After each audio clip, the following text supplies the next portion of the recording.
Agora eu vou fazer uma navegação aqui dentro do Selflux na parte de construção de campanhas, onde você de fato cria as automações.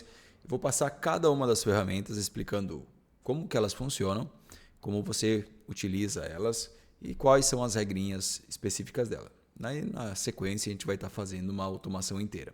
Só quero que você tenha uma visão geral sobre tudo que nós temos acesso, disponibilidade, as ferramentas, tá bom? Nós já trabalhamos antes, né? Começando aqui por cima, né? Nós já trabalhamos antes com a questão da tags. Vou mudar a ordem aqui. No fluxograma aqui do Selflux, tu pode arrastar, dar zoom, mexer para as laterais. Quando ficar muito grande, você pode clicar aqui no mapinha para poder mexer. Aqui agora tem pouca coisa na tela, mas se fosse muito grande, você poderia mexer no mapinha. Na verdade, não, tu só consegue visualizar onde estão as coisas. Em alguns lugares dá para mexer no mapinha. Então, tu consegue mover tranquilamente aqui dentro do Selflux para poder dar zoom e ver as coisas com, digamos assim, mais precisão. Às vezes tem um fluxograma que é muito grande, por exemplo, aqueles de automação de grupo, de lançamento, que eles acabam ficando bem grandes.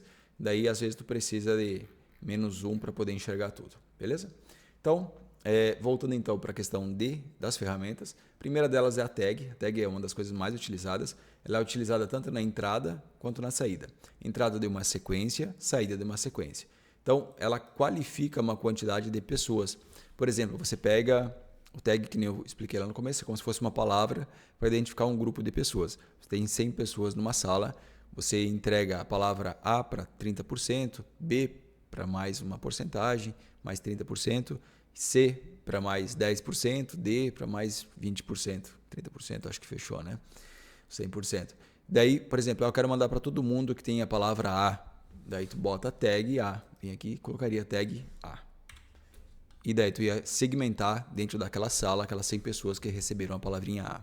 Então, é mais ou menos essa ideia. Aqui nós botamos no exemplo que nós estávamos trabalhando na aula anterior, o tag abandono de carrinho, que o webhook, quando a gente conecta lá nas plataformas, automaticamente ele envia, né, um evento de abandono de carrinho e o Selflux bota esse tag em todo mundo que abandonou o carrinho, né? Quando a plataforma manda para o Selflux os dados, o evento, ela manda nome, e-mail e telefone e o status, né? Por que ela está mandando esse evento, né? Qual que é o motivo da ação, né? Qual que é o motivo que ela está mandando? Ela manda lá, compra realizada, abandono de carrinho, gerou um Pix, pagou o Pix, gerou o boleto, pagou o boleto. Então ela vai mandando cada coisinha que acontece, ela manda um evento aqui para o Selflux e o Selflux vai botando os tags. E é pelos tags que tu consegue criar as lógicas, né? Então, quando nós arrastamos a ferramenta tag aqui, nós definimos um tag, nós permitimos ao Selflux fazer uma separação daquele público específico. A única diferença entre tag e públicos é que os públicos eles levam em consideração o tempo, né? No caso aqui está bem claro, né? Os últimos 3 dias, os últimos 7 dias, os últimos 14 dias. Nós podemos também fazer cortes diferentes de tempo. Então, pegar as pessoas dos últimos 60 dias até os últimos 29 dias. Então, seria pessoas do mês passado. Então, que é muito parecido com o que nós temos lá dentro do Facebook, tá? Aqueles públicos que nós criamos lá dentro do Pixel, onde nós criamos públicos personalizados. É a mesma coisa aqui. Dentro do Selflux, tu consegue criar públicos para dizer assim, eu quero mandar uma mensagem para todo mundo que faz mais de um mês que não compra de mim. Então eu vou ali e segmento todo mundo que não tem compra realizada naquele período de tempo. Eu quero mandar uma mensagem para todo mundo que abandonou o carrinho mês passado. Então tu vai ali e segmenta as pessoas que que abandonaram o carrinho mês passado e assim por diante. Então, essa aqui é a ideia dos tags e os públicos. O tag, explicando agora a regra de uso, né? Quando você bota um tag, o sistema ele vai olhar todo mundo que tem aquele tag e vai colocar dentro desse grupo. Então, todo mundo que tem a palavrinha A. Porém, a pessoa pode receber vários tags, né? Ela pode receber muitos tags. Então, tu pode dizer para o sistema assim, eu quero todo mundo que tem a palavrinha A e a palavrinha B. Daí, nesse caso, eu colocaria aqui, por exemplo, todo mundo que abandonou o carrinho e que veio da Hotmart. Daí, então, o que é o tag Hotmart, eu boto lá no webhook, na integração, quando a gente fez as aulas de integração. Se você não lembra, pode voltar lá e dar uma olhada. Mas quando você conecta, né, a sua plataforma com o Selflux, você pode botar palavras adicionais, né? Tags adicionais para todo mundo que chega através daquela integração. E o próprio Selflux já coloca, a maioria das plataformas, o tag da plataforma. Por exemplo, Hotmart, Monetize, Eduz, TikTok e assim por diante. Então, eu quero todo mundo que abandonou o carrinho e seja da Hotmart. Porque eu posso ter o mesmo produto sendo vendido em 2 plataformas, 3 plataformas, né? Posso vender o mesmo produto em várias plataformas. E daí aqui o Selflux colocaria o tag da Hotmart. Eu poderia dizer assim, ó, eu quero abandono de carrinho somente da Hotmart. E daí tu botaria esses 2 tags, abandono de carrinho e Hotmart. Então o software olharia lá. Tá, eu vou pegar então as pessoas que abandonaram o carrinho, que tem o tag abandono do carrinho e o tag Hotmart também. Se a pessoa tem só o tag abandono do carrinho, ele não vai pegar. Precisa ter os 2. Tá, Ed Paulo, mas se eu quisesse da Eduz também. Vamos lá, Eduz. Também. Dificilmente o mesmo cliente vai comprar na Hotmart e na Eduz, né? Então ele vai comprar, ou vai abandonar o carrinho, né, nesse caso, na Hotmart e na Eduz. Ele vai comprar numa ou no outro. Tá, mas como é que eu faço então? Eu quero todo mundo que abandonou o carrinho na Hotmart e todo mundo que abandonou o carrinho na Eduz. Daí tu cria 2 tags. Botei o tag aqui, carrinho abandonado Hotmart, e eu arrasto outro tag aqui e coloco carrinho abandonado Eduz. Pronto. Então, nesse caso, e posso conectar no mesmo lugar. Então, nesse caso aqui, eu estou separando as pessoas que vieram da Eduz, que abandonaram o carrinho na Eduz, as pessoas que vieram abandonar o carrinho na Hotmart, e estou jogando elas todas na mesma sequência. Então, eu só estou pegando públicos diferentes, mas estou jogando na mesma sequência. Então, isso me permite entender quantas pessoas estão abandonando o carrinho na Hotmart, quantas pessoas estão abandonando o carrinho na Eduz, ou se fosse uma outra regra específica, né? Eu quero todo mundo que comprou o meu produto de front e também comprou o produto de back. Né? Então, eu quero essas 2 pessoas. Quero dizer, a pessoa que comprou os 2 produtos. Eu posso botar o tag de compra do produto A, o tag do compra do produto B, e eu vou ter um público de pessoas que compraram os 2 produtos. Entendeu? Então, é assim que funciona a questão do tagueamento. Agora eu vou dar um outro exemplo. Eu quero todo mundo, ainda falando em tags, tá? Tags e públicos é a mesma coisa, essas regras de tags que eu estou falando. A única diferença de públicos é que eles consideram os dias, né? O tempo. Então, eu quero todo mundo que tem abandono de carrinho, e aqui embaixo tem tags que impossibilitam a entrada desse lead. Então, por exemplo, eu vou remover todo mundo que tem compra realizada. Então, todo mundo que abandonou o carrinho e não tem compra realizada. Automaticamente, eu só vou pegar pessoas que abandonaram o carrinho e não compraram. Porque pode acontecer da pessoa abandonar o carrinho e ela já ter comprado. Então, ela pode ter comprado há 5 minutos antes, depois ela voltou lá, preencheu os dados e caiu fora. Não é o que acontece geralmente, né? Mas poderia acontecer. Poderia ser que a pessoa tem 2 tags por algum motivo qualquer, que ela fez alguma ação não esperada. Então eu poderia remover, por exemplo, ele tem o tag de abandonou o carrinho? Sim, abandonou. Mas depois ele voltou e comprou. Em 5 minutinhos depois ele achou o cartão, foi lá e voltou e comprou. Então ele tem o tag de compra realizada também, então eu já removo. Claro que nesse caso que estou explicando, estaria jogando as pessoas aqui, né? Eu também vou remover aqui, que é a outra parte da explicação, eu vou remover todo mundo que tem compra realizada dessa campanha. Por causa que se eu estou mandando para as pessoas que abandonaram o carrinho uma sequência de mensagens, a minha comunicação lá vai ser dizer, eu vi que você não comprou. Claro que não vai ser tão óbvio assim que nem eu estou falando, mas numa narrativa geral, você vai falar para ela assim, eu vi que você não comprou, você queria comprar, eu estou aqui para te ajudar.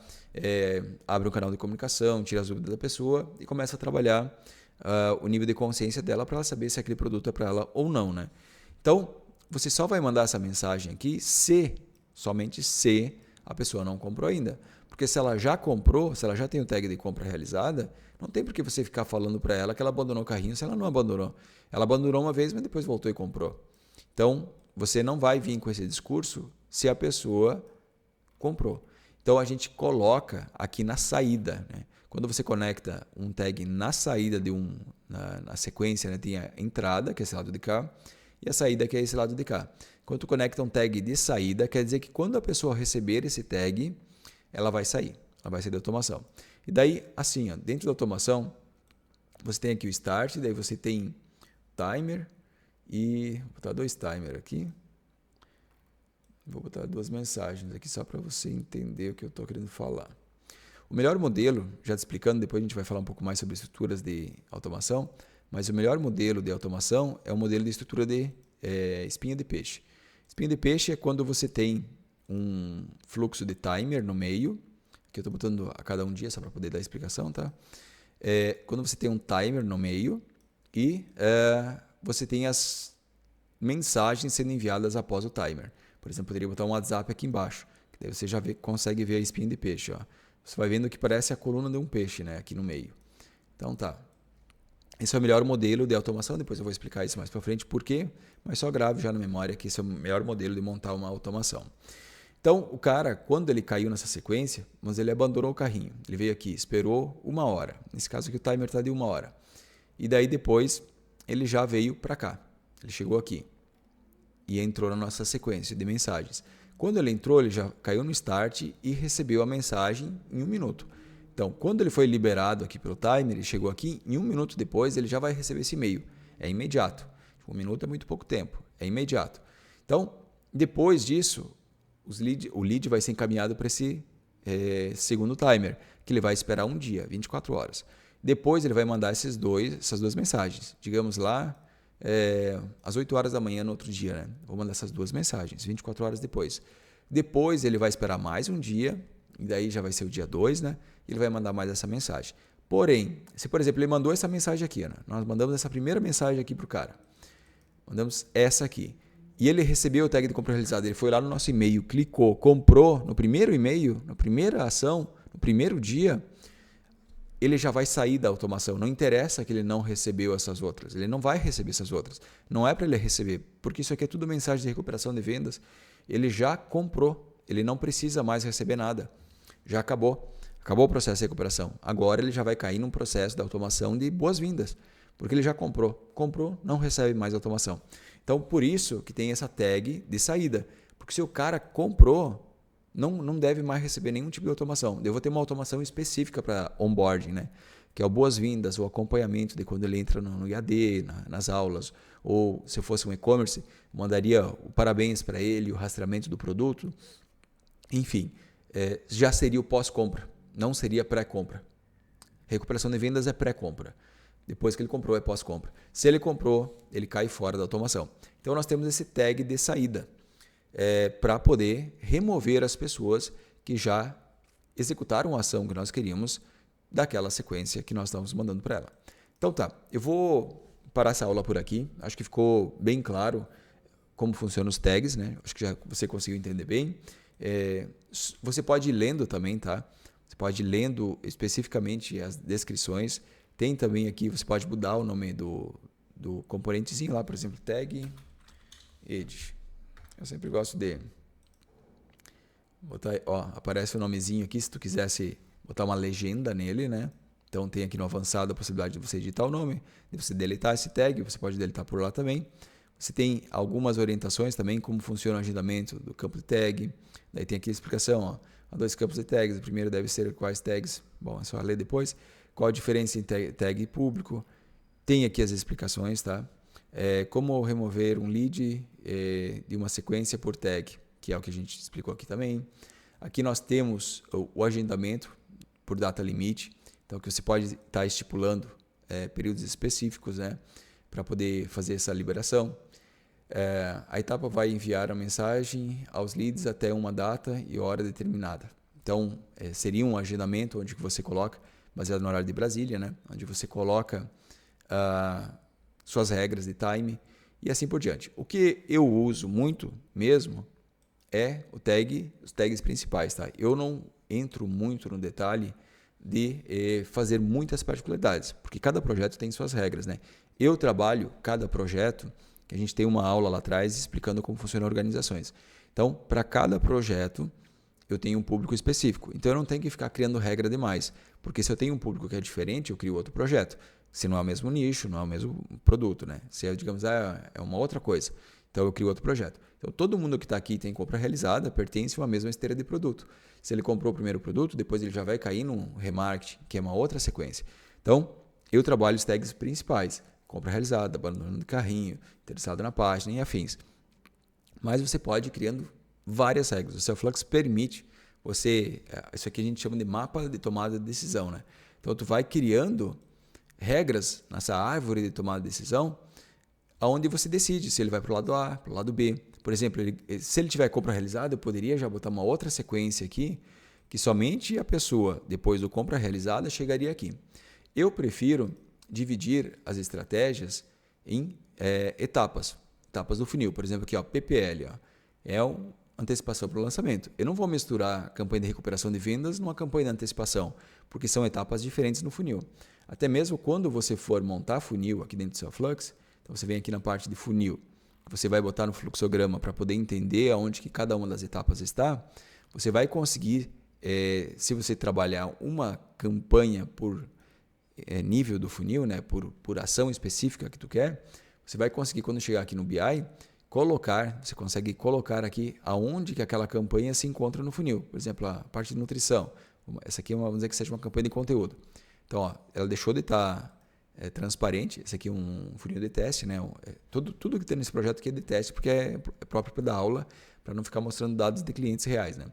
Mas, porque os dados, existe a privacidade, né? Então, a gente até apaga, bota blur em algumas coisas, mas é meio complicadinho de ficar todos os e-mails, todos os dados, ficar botando o tempo todo, tampando, né, o nome e e-mail das pessoas. Então, eu já criei esse projeto especificamente para fazer treinamento. E daí, você pode aqui ir elencando em que nível de funil que está aquela automação. E daí tu vai ver aqui no lado o total de automação que foram disparadas para os leads desse funil. Se você tiver 3 funis diferentes, por exemplo, eu tenho orgânico, eu tenho perpétuo e eu tenho lançamento. Daí tu poderia ter as métricas de quantos leads cada um está captando, quantas vendas cada um está fazendo, quantas automações está mandando em cada um, quantos page view tu tem em cada uma das camadas, né? Que é a camada de visitantes, que você faz a captura, a camada de nutrição, a camada de vendas, a camada de remarketing, a camada de entrega de produto, do upsell e downsell e depoimentos e avaliação. Então são várias camadas. E se você tem uma automação específica, né? Se você clicar aqui, você já entra na automação, né? Se você tem uma automação específica para cada uma das camadas, fica fácil você analisar depois o seu funil e ver como ele está bem distribuído. Às vezes tu tem muita energia gasta aqui e não tem nada aqui no upsell. Às vezes tu tem muita energia gasta aqui e não tem nada na nutrição. Ou você só está focando em venda, nem esqueceu da boca do funil, esqueceu da nutrição, quer só vender, vender, vender, e daí o custo da venda fica cara porque você não está trabalhando a boca do funil. Então você consegue começar a fazer análises bem estratégicas quando você trabalha as campanhas bem individualizadas, as páginas também bem individualizadas, né, para cada nível do funil.